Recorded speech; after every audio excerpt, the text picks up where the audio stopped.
ऐकून एरवी संविधानाच्या मानवी हक्काच्या गोष्टी करता, महापुरुषांचे विचार मांडता आणि इकडे येऊन धमकी देताय.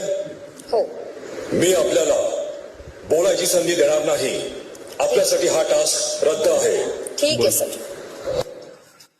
आम्हाला एवढं कळतं, धमकीवरून बिग बॉसने थेट दिव्याला घराच्या बाहेरच काढलं, हे चुकीचं आहे. आणि आम्हाला काय वाटतं की मराठी बिग बॉसच्या घरामध्ये दिव्या शिंदेला टार्गेट का केलं जातं.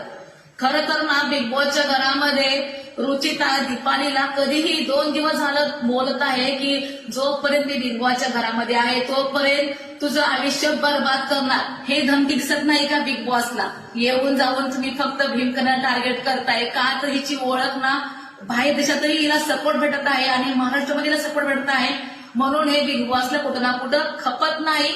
म्हणून दिव्या शिंदेला बाहेर काढण्यात आला आहे.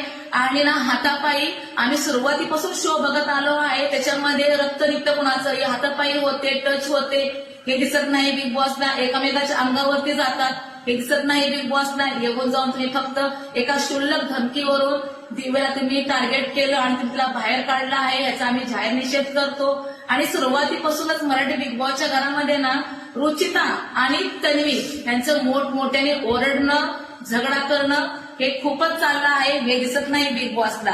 येऊन जाऊन तुम्ही टार्गेट करताय भीम कन्याला पण. आणि आम्हाला ना सर्व कॅमेरे आहेत बिग बॉसच्या घरात, ते आम्हाला तुम्ही दाखवलं पाहिजे, कारण की ना त्याच्यामध्ये खूप काही असं दडवून ठेवलं आहे. एका क्षुल्लक धमकीवरून तुम्ही तिला नॉमिनेशन केलं आहे, हे आम्हाला काही पटत नाही. आणि आमचा फुल सपोर्ट आहे दिव्या शिंदेला. जय भीम, जय संविधान.